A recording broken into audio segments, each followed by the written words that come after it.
Morning, all of you. Welcome to TS in the School. Myself Swati Mahavar. I am your SST teacher. We are doing chapter number 6 in Political Science of class 10. The name of the chapter is Political Parties. Come to the page number 94. 84. Come to the page number 84. Challenges हम पढ़ रहे थे political parties के 3 challenges हम पढ़ चुके थे. Now come to the fourth challenge of political parties. Come to the fourth one. The fourth challenge is that very often parties do not seem to offer a meaningful choice to the voters. Fourth जो challenge था वो क्या था? Meaningful choice, जो voters के लिए जो अच्छी चॉइस होनी चाहिए, यानी कि जो पार्टी उनके लिए अच्छी होनी चाहिए, ये चीज़ पार्टीज उनको नहीं बता पाती है. उनके लिए ये चीज़ साबित नहीं कर पाती है कि वो जिस पार्टी के अंदर वो काम कर रहे हैं वो पार्टी उनके लिए अच्छी है या नहीं है. In order to offer meaningful choice parties must be significantly different. ठीक है, चॉइस के बिहाफ पे पार्टीज अपने तरीके से उनका व्यूज़ अलग होता है. ठीक है, जो उनके लिए अच्छा होगा, जो जिस पार्टी से उनका वेलफेयर होता है, जिस पार्टी से उनका अच्छा प्रोग्रेस होता है, वो पार्टी उनके लिए अच्छी होगी. In recent years there has been a decline in the ideological differences among parties in most of the world. धीरे धीरे ये जो सिनेरियो है पार्टीज को लेकर के कि कौन सा पार्टी उनके लिए अच्छा है, जो आइडियोलॉजी है वो धीरे धीरे क्या होती जा रही है, चेंज होती जा रही है. For example the difference between the labour party and the conservative party in Britain is very little. ठीक है, अगर हम लेबर पार्टी और कंजर्वेटिव पार्टी के बारे में बात करेंगे जो ब्रिटेन की है, उनके बीच का जो डिफरेंस है वो बिल्कुल कम है, नेग्लिजिबल है. They agree on more fundamental aspect but differ only in details on how policies are to be frame and implemented. ठीक है, किस तरीके से पॉलिसीज बनाई जाती है, किस तरीके से लोगों के ऊपर इम्प्लीमेंट की जाती है, यही उस पार्टी का क्या होता है, मेन रोल होता है. In our country too, the differences among all the major parties on the economic policies have reduced. हमारे कंट्री के अंदर भी क्या होता है, बहुत सारी पार्टीज ऐसी है जिसकी इकोनॉमिक पॉलिसीज धीरे धीरे क्या होती जा रही है, रिड्यूस होती जा रही है. Those who want really different policies have no option available to them. Sometimes people cannot even elect very different leaders either because the same set of leaders keep shifting from one party to the another. कभी कभी क्या होते हैं, leaders एक party से दूसरे party के अंदर अपने वेलफेयर के लिए चले जाते हैं. यानी कि अगर उनको अच्छा लगता है कि उनकी दूसरी जो पार्टी है उस पार्टी के अंदर जाने से उनका अच्छा वेलफेयर हो सकता है, वो अच्छा ऊपर तक जा सकते हैं, अच्छा पैसा कमा सकते हैं, तो वो अपनी पार्टी क्या कर लेते हैं, चेंज कर लेते हैं, जिसकी वजह से पूरा पार्टी सिस्टम क्या हो जाता है, डिस्टर्ब हो जाता है. Now come to the next page. How can parties be reform. कैसे पार्टीज को वापस से रिफॉर्म किया जाता है, कैसे उन्हें वापस से बनाया जाता है. In order to face these challenges political parties need to be reform. ठीक है, इन चैलेंजेस को दूर करने के लिए, इन चैलेंजेस से छुटकारा पाने के लिए क्या होता है, एक नया पार्टी रिफॉर्म की जाती है. The question is are political parties willing to reform. क्या पॉलिटिकल पार्टीज के चेंजेस करना ज़रूरी है. If they are willing what has prevented them from reforming so far. If they are not willing is it possible to force them to reform. Citizens all over the world face this question. पूरे world के अंदर जितने भी citizens होते हैं उनके सबके सामने यही क्वेश्चन रहता है कि भाई जो पार्टी बन के आई है क्या वो लास्ट तक यही रहेगी, क्या इसके लीडर्स यही रहेंगे, क्या इसके मेंबर्स यही रहेंगे, जो काम ये आज कर रही है क्या वो आगे तक करेगी. This is not a simple question to answer. In a democracy the final decision is made by the leaders who represent political parties. अब पार्टी के मेन डिसीजन तो किसके हाथ में होते हैं, जो उनके मेन लीडर्स होते हैं उनके हाथ में होते हैं. People can replace them. हम लोगों को रिप्लेस कर सकते हैं but only by another set of party leaders. लेकिन रिप्लेस कैसे किया जाएगा, अगर दूसरी पार्टी के लीडर्स उस पर्सन को अपनी पार्टी के अंदर इन्वॉल्व करने के लिए तैयार होंगे तभी वो अपनी पार्टी चेंज कर सकते हैं.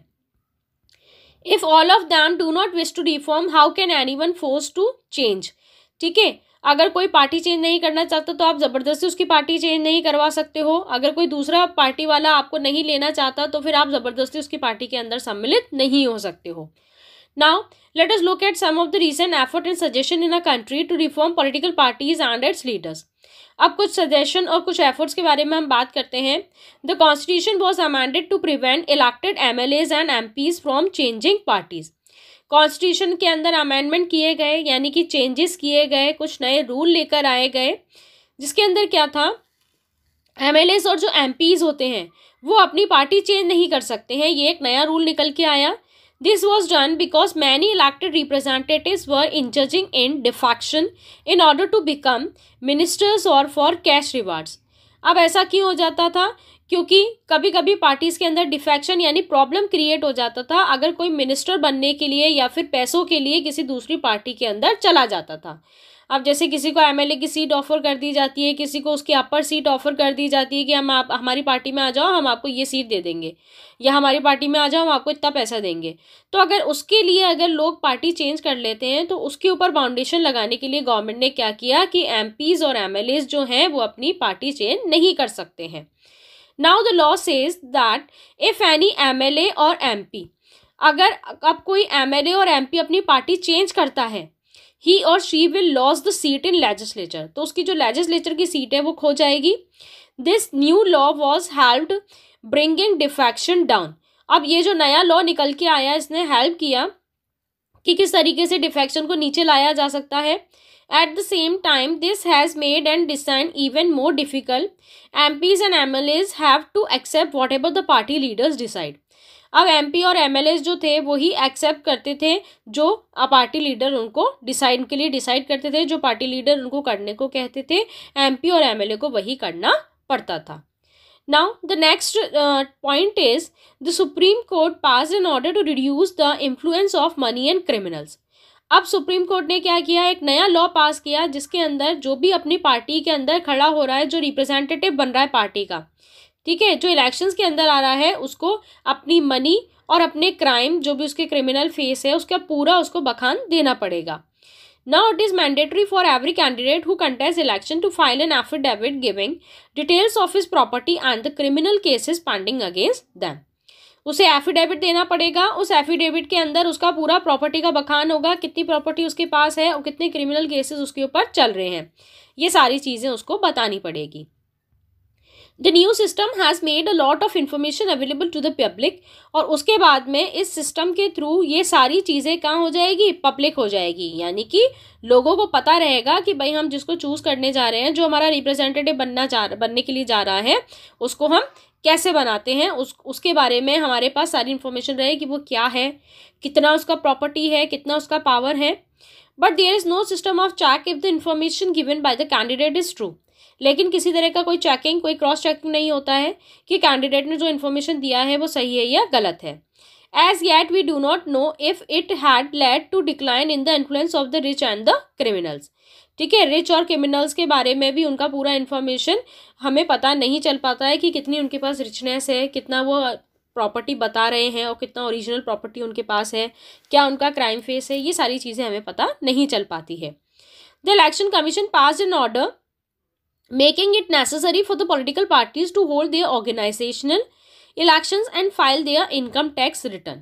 अब तीसरा क्या रूल निकल के आया कि जितने भी पॉलिटिकल पार्टीज के अंदर लोग आएंगे उनको अपना खुद का क्या बनना पड़ेगा, इनकम टैक्स रिटर्न भरना पड़ेगा, यानी कि उनकी जितनी भी इनकम होती है उसके ऊपर उनको क्या देना पड़ेगा, टैक्स देना पड़ेगा।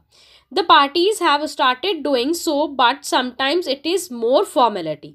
अब पार्टीज़ ने ये सारी चीज़ें शुरू तो कर दी लेकिन सिर्फ फॉर्मेलिटी के बेस पे की। अब जब वो अपनी पूरी प्रॉपर्टी ही शो नहीं कर रहा है तो पूरी प्रॉपर्टी का टैक्स कैसे भरेगा। अब जब वो अपने सारे बिजनेस ही शो नहीं करेगा तो सारे बिजनेस पे से इनकम टैक्स कैसे देगा। इट इज़ नॉट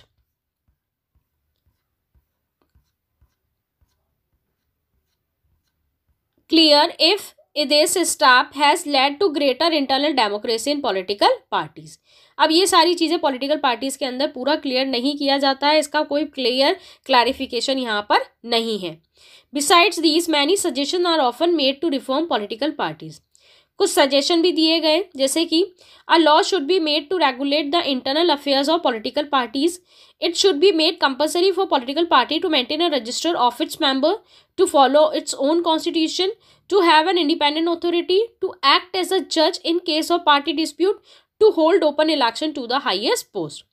ठीक है, बहुत ही इजी लैंग्वेज है कि रेगुलेट करने के लिए, पार्टी को रेगुलेट करने के लिए, उसके इंटरनल अफेयर्स को रेगुलेट करने के लिए एक लॉ बनाया गया कि पार्टी खुद का रजिस्टर बनाए जिसके अंदर उसके मेंबर्स के बारे में लिखे, अपना खुद का कॉन्स्टिट्यूशन वो लोग फॉलो करें। ठीक है, और अथॉरिटी, एक इंडिपेंडेंट अथॉरिटी बनाई जाए ताकि उनके अंदर कोई इंटरनल डिस्प्यूट्स होते हैं तो वो सारे सॉल्व किए जाए। और हाई पोस्ट पे जो लोग हैं वो ही ओपन इलेक्शंस के अंदर आ सके। It should be made mandatory for political party to give a minimum number of ticket, और ये ज़रूरी कर दिया गया कि मिनिमम नंबर ऑफ टिकट्स तो उनको दिए ही जाएंगे। About 1/3 to the women candidate, women candidate के लिए 1/3 टिकट निकाले गए कि इतने तो उनको दिए ही जाएंगे। Similarly there should be a quota for women in the decision making body of the party. Party के अंदर कोई डिसीजन लिया जाता है तो वुमेन के लिए भी अलग से कोटा रखा गया कि वुमेन भी डिसीजन दे सकती हैं। There should be state funding of election, state funding होती है इलेक्शंस में, ठीक है, स्टेट भी पैसा देता है। The government should give parties money to support the election expenses, government को पैसे देने पड़ते हैं कि वो इलेक्शन के एक्सपेंसेस कर सकें, ठीक है, इलेक्शन के ऊपर खर्चा कर सकें। This support could be given in kind, जैसे कि पेट्रोल, पेपर, टेलीफोन, ये सारी चीज़ें उनको अवेलेबल कराई जाए। और it could be given in cash, या फिर इनको पैसा दे दिया जाए on the basis of votes secured by the party in the last election, ठीक है। पैसे किस बिहाफ पे दिए जाएंगे कि लास्ट इलेक्शन के अंदर उस पार्टी को कितने वोट मिले थे, उसकी वोटिंग के अकॉर्डिंग उसको पैसे दिए जाएंगे। These suggestions have not yet been accepted by political parties. If and when these are accepted, these could lead to some improvement. अगर ये सारी चीज़ें एक्सेप्ट कर दी जाती हैं, ठीक है, धीरे धीरे इन चीज़ों के अंदर क्या आता है, इम्प्रूवमेंट आता है। But we must be very careful about legal solutions to political problem. लेकिन पॉलिटिकल प्रॉब्लम को हैंडल करने के लिए कुछ लीगल सॉल्यूशंस भी निकालने पड़ते हैं। Over regulation of political parties can be counterproductive. This would force all parties to find ways to cheat the law. Besides, political party will not agree to pass a law that they did not like. ठीक है, political party इस तरह का कोई law ना निकाले जो लोगों को पसंद ना आए, पॉलिटिकल पार्टी ऐसा कुछ ना करे जिससे उसके जो मेंबर्स हैं उनको प्रॉब्लम होने लग जाए। There are two other ways in which political parties can be reformed. अब दो तरीके और हैं जिस तरीके से पॉलिटिकल पार्टी को रिफॉर्म यानी कि वापस से रीजनरेट किया जा सकता है। One, people can put pressure on political parties, कि अगर लोग पॉलिटिकल पार्टीज के ऊपर प्रेशर डालें, this can be done through petitions, और ये सारी चीज़ें किससे होती है, पार्टीशन, पब्लिसिटी और एजिटेशन, दबाव डाल करके पार्टी के अंदर चेंजेस लेकर आना, ठीक है। Come to the next page. Ordinary citizens, pressure group and movement and the media can play an important role in this. और ये प्रेशराइज करने का, पॉलिटिकल पार्टी को प्रेशराइज करने का काम किसका होता है, ऑर्डिनरी सिटीजन्स का, आम नागरिक का, प्रेशर ग्रुप का, और जो मूवमेंट्स वो लोग करते हैं, रैलियाँ वगैरह निकालते हैं, मार्च पास करते हैं, तो इन सारी ये सारी चीज़ें इसके अंदर इन्वॉल्व होती है। If political parties feel that they would loss public support, political parties को अगर लगता है कि उनका पब्लिक सपोर्ट जा रहा है, लोग उनके हित में नहीं है, by not taking up reform they would become more serious about reform, तो वो अपने अंदर चेंजेस लाना शुरू कर देती है। Two, political parties can improve if those who want this join political parties, ठीक है। पॉलिटिकल पार्टीज क्या करती है, अपने अंदर इम्प्रूवमेंट लेके आती है, चेंजेस लेके आती है, नए मेंबर्स लेके आती है, ताकि लोगों का विश्वास उनके ऊपर बना रहे। The quality of democracy depends on the degree of public participation. बहुत अच्छी चीज़ है ये कि जो क्वालिटी होता है डेमोक्रेसी का वो किसके ऊपर डिपेंड होता है, पब्लिक पार्टिसिपेशन। लोग जितना जिस पार्टी के अंदर पार्टिसिपेट करते हैं वो उतना ही फेमस होती चली जाती है। It is difficult to reform politics if ordinary citizen do not take part in it and simply criticise it from the outside, ठीक है। अगर लोग उसको क्रिटिसाइज करते रहेंगे, पार्टी को उसके फेवर में नहीं रहेंगे, उसके किसी भी तरह से समर्थन नहीं करेंगे, तो वो पार्टी कोई भी काम नहीं कर सकती है, वो सर्वाइव भी नहीं कर पाएगी कंट्री के अंदर। The problem of bad politics can be solve by more and better politics. अब बैड पॉलिटिक्स का जो गंदी राजनीति है उसका जो भी प्रॉब्लम है वो किससे सॉल्व किया जा सकता है, अच्छी पॉलिटिक्स खेल करके, अच्छी पॉलिटिक्स लेकर आ करके। We shall return to this theme in the final chapter, और इसके आगे वाला जो चैप्टर है आउटकम्स ऑफ डेमोक्रेसी, उसके अंदर हम ये सारी चीज़ें पढ़ेंगे। ये आपका कौन सा पार्ट था, 4th पार्ट था इस चैप्टर का। ये चैप्टर यहाँ पर फिनिश हो गया आप लोगों का। Okay, now you have to read this chapter. Okay, so stay home, stay safe and thanks for watching.